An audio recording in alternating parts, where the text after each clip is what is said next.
Assalamualaikum warahmatullahi wabarakatuh. Kepada yang terhormat Bapak dan Ibu penguji penilaian uji kinerja PPG, perkenalkan nama saya Holi Sotu Sadia, mahasiswa PPG tertentu tahap 2 tahun 2025 dari LPTK Universitas Islam Malang, bidang studi Bahasa Indonesia dengan nomor induk mahasiswa 2250407110066.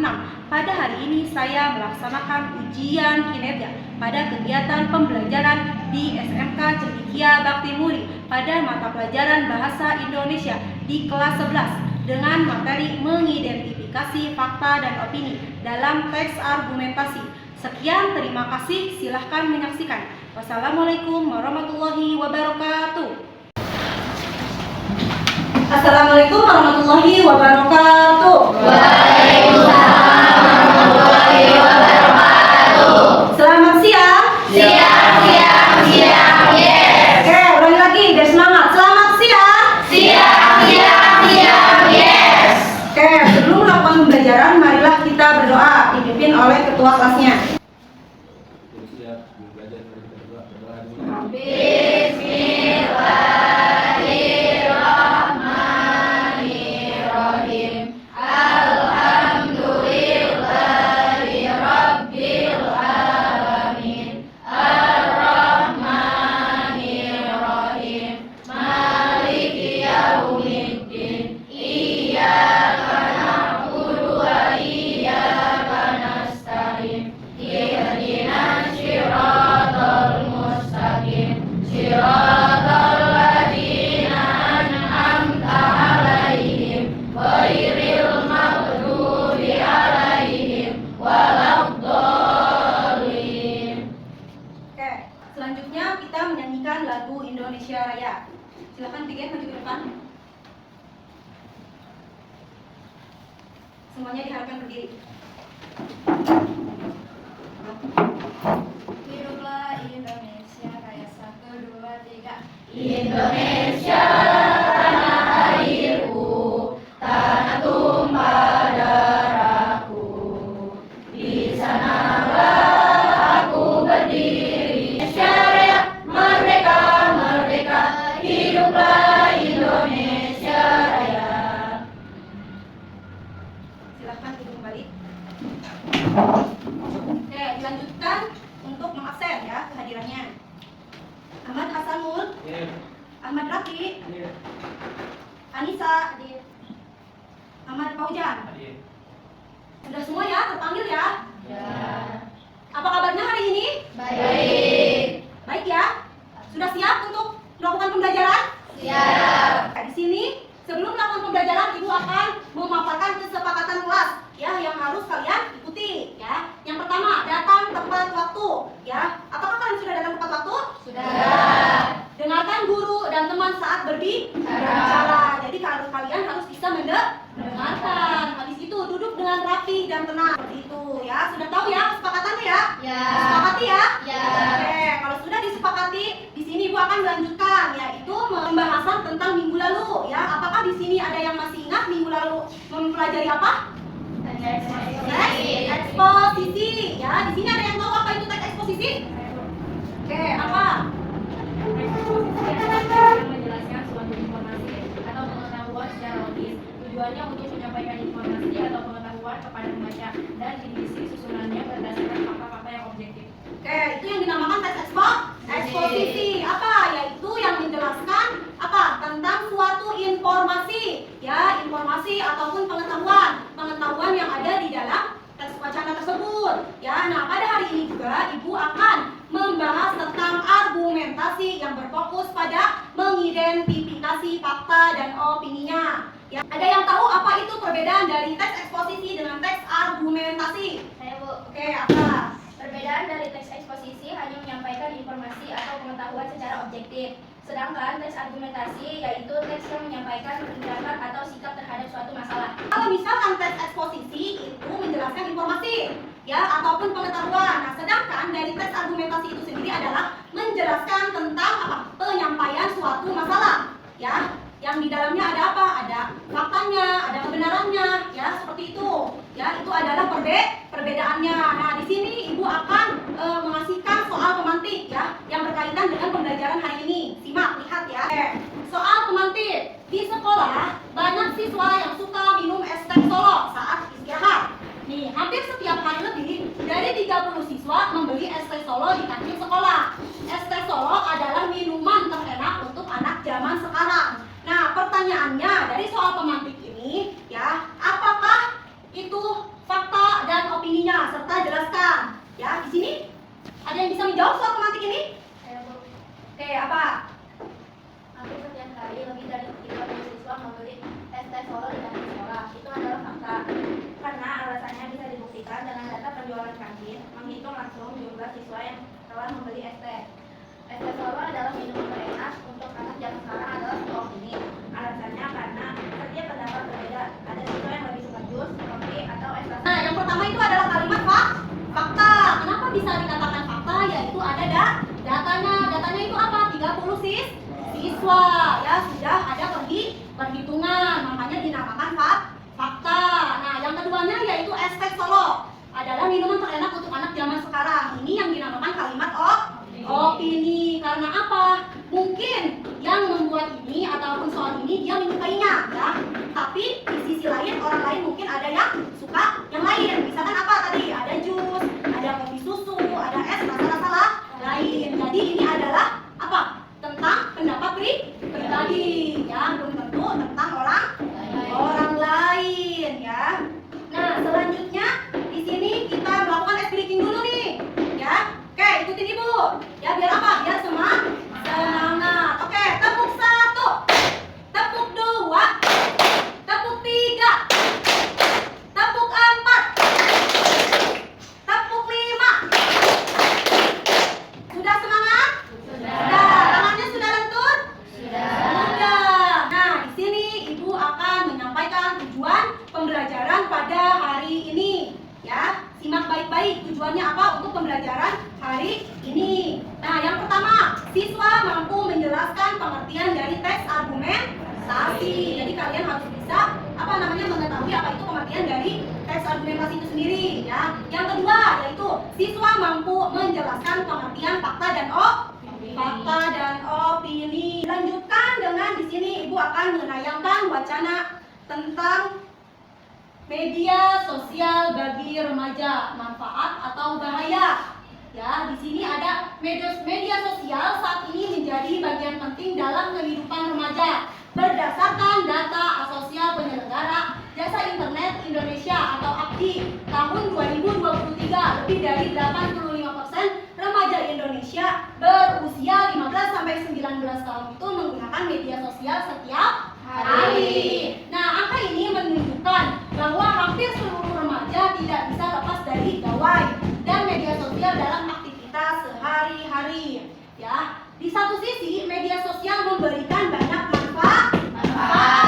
Remaja dapat dengan mudah mencari informasi, berkomunikasi dengan teman, bahkan mengikuti kelas daring. Banyak guru juga menggunakan media sosial sebagai sarana pembelajaran. Setelah Ibu bacakan dari wacana sini, nah Ibu ada pertanyaan untuk kalian. Ya, yang pertama, apa sih permasalahan dari wacana sini? Wacana yang Ibu bacakan. Oke, ada yang bisa menjawab? Saya boleh menjawab. Ya, Kak. Masalah dalam teks wacana adalah remaja pada zaman sekarang tidak bisa lepas dari HP yang di dalamnya terdapat media sosial, mungkin ada negatif dan positifnya. Agar menjadi dampak positif dan manfaat harus bisa menggunakan dengan bijak dan pengambilan keputusan yang tepat. Oke, permasalahannya karena apa? Ya, tes wacana ini permasalahannya itu ada apa? Ada dampak positif sama ada dampak negatifnya, tapi tergantung ataupun kebijakan dari diri sendiri bagaimana menggunakan media sosial tersebut. Seperti itu, ya. Itu adalah permasalahan yang ada di wacana tentang media sosial bagi remaja, manfaat atau bahayakah, ya. Yang selanjutnya, nah di sini ada manakah kalimat fakta? Ya, oke. Jawab, apa kalimat faktanya? Berdasarkan data Asosiasi Penyelenggara Jasa Internet Indonesia API pada tahun 2023, lebih dari 85% remaja Indonesia berusia 15 tahun sampai 19 tahun menggunakan media sosial setiap hari. Oke, itu ya kalimat faktanya. Ya, kenapa? Karena di sini ada datanya ya dari Asosiasi Penyelenggara Jasa Internet Indonesia dari tahun 2023 dari 85% remaja di Indonesia 15 sampai 19 tahun menggunakan media sosial setiap hari. Itu adalah faktanya. Di sini manakah kalimat opini? Apa? Menurut saya media sosial adalah alat belajar modern yang membuat remaja lebih kreatif. Oke, jadi menurut saya media sosial adalah alat belajar modern yang membuat remaja lebih kreatif. Kenapa bisa ditanyakan kalimat opini? Karena ini menurut saya. Menurut saya itu adalah pribadi. Jadi dinamakan opini karena menurut saya, belum tentu menurut orang lain karena tidak ada bukti yang jelas ya, makanya dinamakan opini. Selanjutnya di sini Ibu akan menampilkan tentang pengertian, tujuan, cara-cara dan fakta dan opininya. Nah, pengertian, teks, argumentasi, tujuan, ciri-ciri, struktur jelas, fakta dan opini serta contohnya. Simak baik-baik tentang pengertian ini ya. Pengertian teks argumentasi. Teks argumentasi adalah jenis teks yang berisi pendapat atau pandangan seseorang terhadap suatu masalah atau isu yang disertai dengan alasan, bukti, dan fakta-fakta pendukung untuk meyakinkan pembaca agar menerima atau mempertimbangkan pendapat tersebut. Ini yang dinamakan teks argumentasi ya. Yang keduanya, mempengaruhi cara berpikir pembaca dengan menyajikan alasan logis dan bukti yang kuat ya.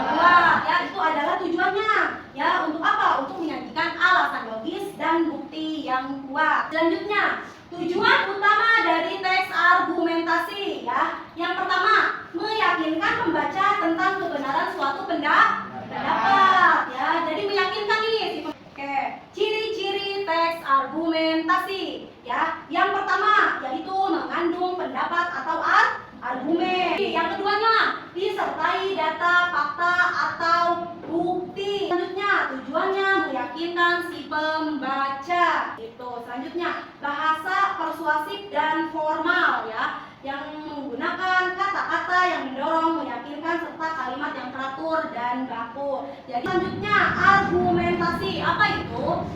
Atasan, data, fakta yang mendukung pendapat. Nah, yang terakhir yaitu penegasan ulang. Yaitu apa? Kesimpulan. Jadi kesimpulan itu adalah penguat kembali pendapat penulis. Jadi ada kesimpulannya ya. Nah, di sini ada struktur jelasnya. Nah, selanjutnya yaitu pengertian fakta ya. Di sini Pipit, apa itu pengertian fakta? Dalam teks argumentasi, fakta adalah data atau informasi nyata yang dapat dibuktikan kebenarannya, baik melalui observasi, penelitian maupun sumber terpercaya. Fakta digunakan untuk memperkuat argumen agar lebih meyakinkan dan tidak hanya bersifat opini pribadi. Oke, itu yang dinamakan pengertian fakta. Apa itu? Tadi kita sudah membahas tentang soal pemantik ya. Nah, jadi fakta itu tidak boleh ya menggunakan apa? Tentang opini pribadi ataupun pendapat sendiri. Karena fakta itu harus sesuai dengan data. Ya, mengerti ya tentang pengertian fakta. Ya, ciri-ciri kalimat fakta. Nah, tadi adalah pengertiannya. Nah, sekarang adalah ciri-ciri kalimat faktanya. Ya, jadi kalian kalau setelah mengetahui ciri-ciri ini kalian bisa mengetahui apa itu fakta. Yang pertama, dapat diverifikasi kebenarannya. Jadi sudah diverifikasi apakah ini benar ataupun tidak. Yang kedua, bersumber dari data, hasil penelitian atau peristiwanya nyata. Jadi bersumbernya dari data ya, hasil dari penelitian juga ya. Jangan semata-mata hanya dari satu orang saja. Jadi harus lebih diteliti. Nah, yang selanjutnya, tanpa dengan mengandung pendapat pribadi seperti tadi ya. Jangan sampai menggunakan pendapat pribadi ya. Jadi jangan sampai pendapat pribadi yang kalian lontarkan. Nah, setelah kalian mengetahui ciri-ciri kalimat fakta, jadi kalian bisa mengetahui apakah ini kalimat fakta atau kalimat yang bukan fakta. Oke, pengertian opini. Tadi membahas tentang pengertian dari fakta, ciri-ciri fakta dan contohnya. Selanjutnya yaitu pengertian dari opini. Nah, di sini Peli, apa itu pengertian dari opini? Opini adalah pendapat, pandangan, atau penilaian seseorang terhadap suatu hal yang bersifat subjektif. Artinya kebenarannya belum tentu bisa dibuktikan karena lebih berdasarkan perasaan, keyakinan, atau sudut pandang pribadi.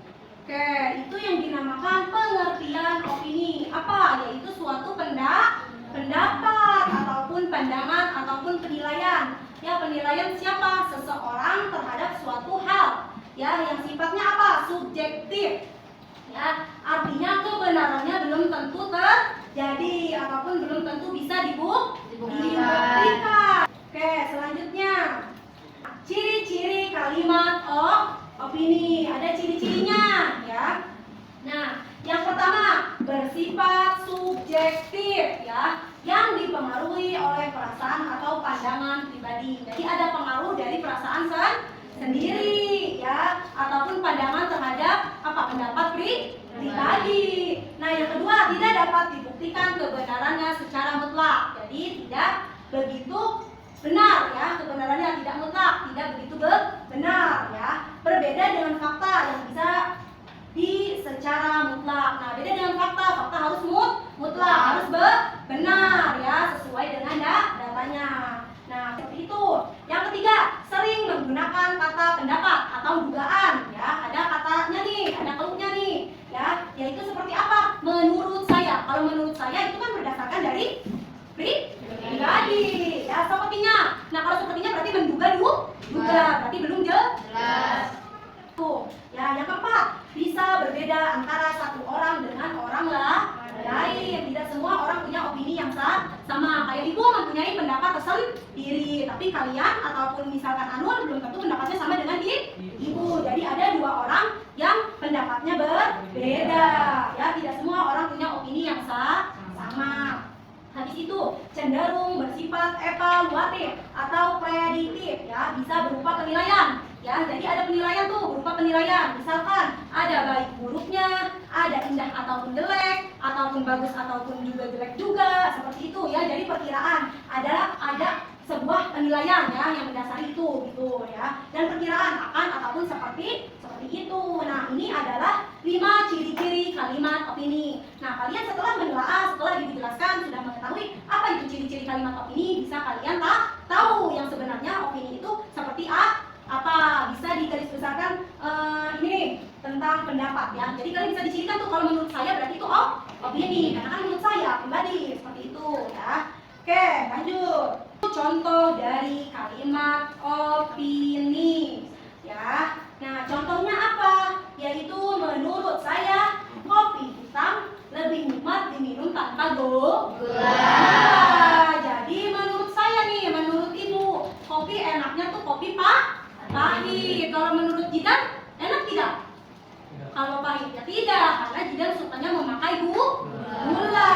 Seperti itu, ya. Itu adalah opini dari dua orang yang berbeda antara jawaban Ibu dan antara jawaban si Jidan, ya. Yang contoh ini adalah contoh dari kalimat opini, ya. Nah, yang selanjutnya di sini, apakah kelompoknya sudah sesuai? Ya, jadi di sini berdasarkan hasil diagnostik, Ibu sudah membagi nih, ya, kelompoknya. Ya. Nah, yang selanjutnya di sini Ibu akan membagikan LKPD, ya, lembar kerja peserta didik. Nah, di sini ada berbagai masalah, ya, ada berbagai soal yang berbeda-beda. Jadi kalian tinggal apa? Ada yang mengidentifikasi, ada yang menganalisis, dan ada juga yang berdiskusi serta menyusun dari teks argumentasi berdasarkan fakta dan opini. Nah, silahkan kalian cermati, kalian lihat, kalian diskusikan bersama teman-temannya, ya. Nanti akan dipresentasikan di depan. Nah, Ibu akan bagikan. Sudah digarisbawahi semuanya? Sudah. Oke, yang selanjutnya di sini diskusi berkelompok. Atas apa? Atas yang ada pertanyaan di LKPD-nya masing-masing. Nah, silakan berdiskusi. Tuh, di situ ada yang mengidentifikasi fakta dan opini, ada yang menganalisis struktur jelasnya, ada yang berdiskusi tentang apa pertanyaan yang ada di dalam wacana, serta ada yang menyusun tentang teks argumentasi lengkap. Oke, silakan berdiskusi tentang permasalahan yang ada di LKPD kalian nih. Oke, silakan sekarang.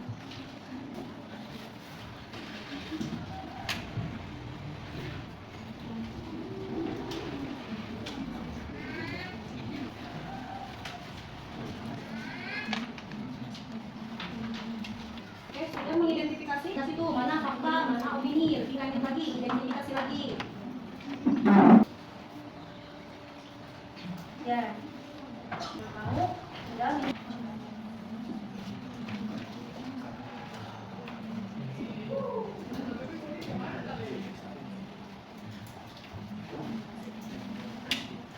apakah kalimat ini fakta, Fadilah? Iya, karena bisa dibuktikan kebenarannya akan sebagai alat komunikasi dan mengakses informasi. Oke, kalimat fakta ya, karena disebutkan kebenarannya ya tentang apa? Sebagai alat berkomunikasi dan mengakses informasi.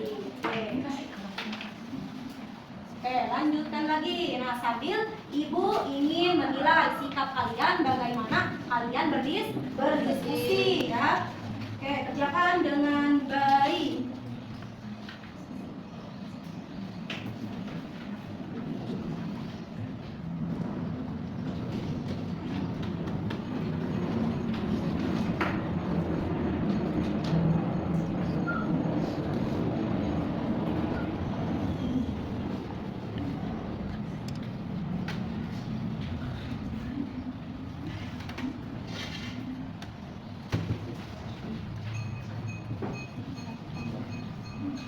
Oke, diskusikan dengan baik ya.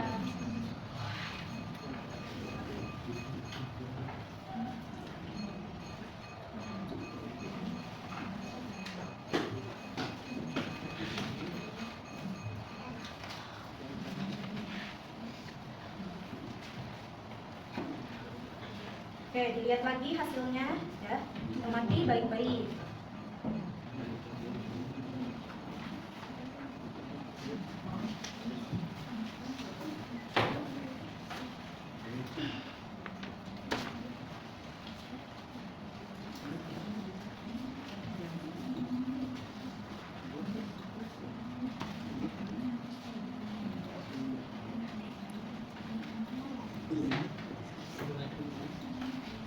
Oke, sudah berdiskusinya? Oke, selanjutnya kita presentasikan masing-masing dalam kelompoknya. Oke, kelompok mana dulu nih? Kelompok 1 dulu deh, nggak apa-apa, tutup ya. Oke, silakan maju kelompok 1. Nah, presentasikan hasil yang kalian amati ya dari mengidentifikasinya itu. Oke, dengarkan baik-baik ya. Assalamualaikum warahmatullahi wabarakatuh. Waalaikumsalam warahmatullahi wabarakatuh. Kami dari kelompok 1 akan membacakan hasil teks diskusi kami. Perkenalkan, nama saya Siti Mulai. Teks argumentasi. Di era digital seperti sekarang, penggunaan handphone menjadi bagian penting dalam kehidupan remaja. Handphone membantu mereka berkomunikasi, mengakses informasi, dan bahkan mendukung kegiatan belajar. Namun, penggunaan handphone yang berlebihan dapat menimbulkan dampak negatif bagi kesehatan dan perkembangan sosial remaja.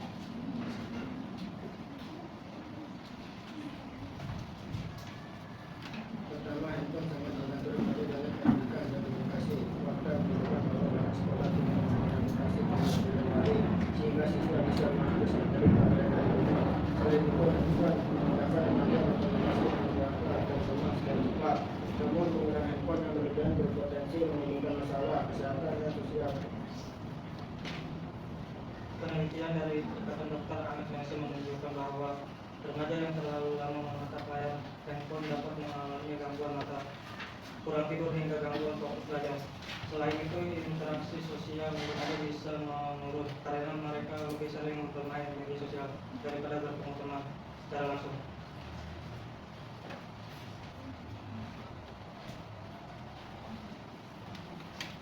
Oleh karena yaitu reminder dan juga remaja dan orang tua untuk mengatur waktu penggunaan handphone.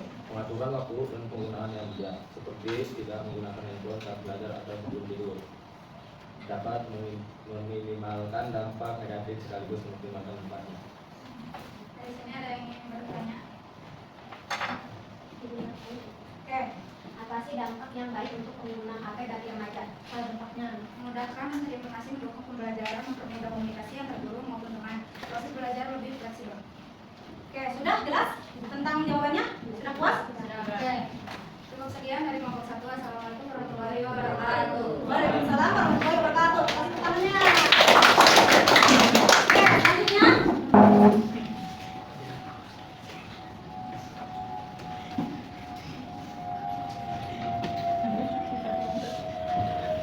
Assalamualaikum warahmatullahi wabarakatuh. Kami dari kelompok 3 ingin mempresentasikan hasil dari diskusi tadi. Perkenalkan, nama saya Siti Apriliani. Saya mau ngatur Perkenalkan, nama saya Ahmad Syamami. Perkenalkan, nama saya Germani. Dia sekarang menggunakan handphone menjadi bagian penting dalam kehidupan remaja. Handphone membantu mereka berkomunikasi, melakukan komunikasi, dan bahkan mendukung kegiatan. Namun penggunaan handphone yang lebih dapat menimbulkan dampak negatif bagi kesehatan dan perkembangan usia remaja. Pertama, handphone sangat membantu remaja dalam pendidikan dalam komunikasi. Fakta menunjukkan bahwa banyak sekolah kini menggunakan aplikasi pembelajaran daring, sehingga siswa bisa mengakses materi pelajaran dari rumah. Selain itu, handphone memudahkan remaja berkomunikasi dengan keluarga dan teman secara cepat. Namun, penggunaan handphone yang berlebihan berpotensi menimbulkan masalah kesehatan dan sosial. Penelitian dari Ikatan Dokter Anak Indonesia menunjukkan bahwa remaja yang terlalu lama menatap layar handphone dapat mengalami gangguan mata, kurang tidur, hingga gangguan fokus belajar. Selain itu, interaksi sosial remaja bisa menurun karena mereka lebih sering bermain media sosial daripada bertemu teman secara langsung. Oleh karena itu, menjadi penting bagi remaja dan orang tua untuk mengatur waktu pengguna handphone, mengatur waktu dan penggunaan yang bijak, seperti menggunakan handphone saat belajar atau sebelum tidur, dapat meminimalkan dampak negatif sekaligus memaksimalkan manfaatnya. Baik, sampai di sini ada yang bertanya? Saya mau bertanya, bagaimana kalian bisa mengatur waktu penggunaan HP agar bisa menjadikan dampak baik bagi kalian? Ini izin menjawab. Yaitu dan wacana tersebut, yaitu orang tua wajib memantau anaknya agar tahu pengaturan waktu dalam menggunakan HP dengan baik, sehingga dampak baiknya terasa oleh remaja. Oke, sudah? Jawabannya jelas? Oke, tuh. Cukup sekian presentasi dari kelompok kami. Wassalamualaikum warahmatullahi wabarakatuh. Waalaikumsalam warahmatullahi wabarakatuh. Oke, selanjutnya beri tepuk tangan untuk kita semua. Karena sudah mempresentasikan hasil dari masing-masing dari permasalahannya, ya. Oke, dan sudah dipahami oleh setiap kelompoknya. Nah, di sini Ibu akan memberi penegasan atau pemahaman kembali ataupun mengapresiasikan tentang pemahaman kita, ya, yaitu tentang fakta dan opini. Sekali lagi, fakta adalah kebenaran yang dapat dibuktikan secara jelas dan logis, ya. Dan yang selanjutnya yaitu opini dengan jadwalnya sesuai dengan harinya, ya, mengerti ya? Dari kehidupan sehari-hari berdasarkan yang ada di aturan sekolah, ya. Nah, sekarang kalian tuliskan satu contoh kalimat fakta dan kalimat opini tentang sekolah, tentang yang ada di sekolah. Ya, terserah kalian. Yang penting fakta dan opini terkait tentang yang ada di sekolah kita. Oke, mulai dari sekarang silahkan mencari fakta dan opini. Silahkan tulis di bukunya masing-masing. Oke.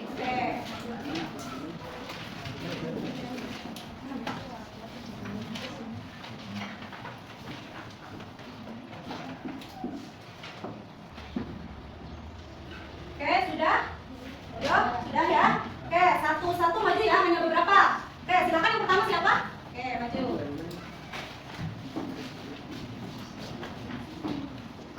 Satu, contoh kalimat fakta. Di sekolah terdapat guru yang mengajar berbagai mata pelajaran. 2. Contoh kalimat opini.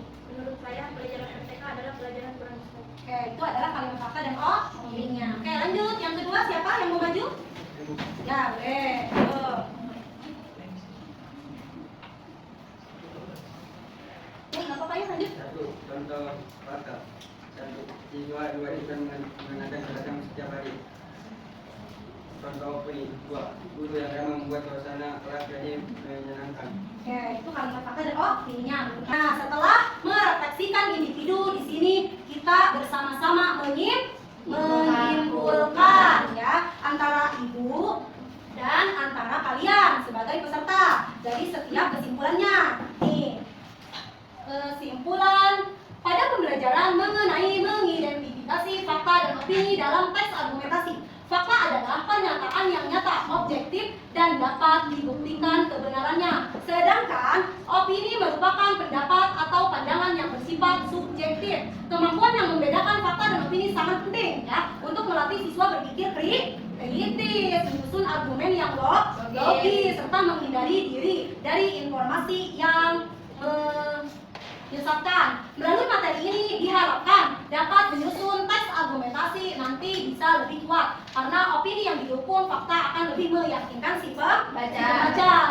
Siswa, ada yang ingin menyimpulkan dari pembelajaran yang kita pelajari hari ini? Oke, siapa yang ingin menyimpulkan? Saya Bu. Oke, apa Julaiha kesimpulan dari kamu? Setelah mempelajari tentang mengidentifikasi fakta dan opini, saya jadi tahu bahwa kalau hanya memberi pendapat tanpa data, argumen saya lemah. Sekarang saya akan berusaha mencari fakta dulu sebelum menyampaikan opini, supaya pendapat saya bisa lebih meyakinkan. Oke, jadi harus berdasarkan fakta dan opini. Minggu depan kita akan mempelajari tentang teks argumentasi ataupun menyusun teks argumentasi secara lengkap.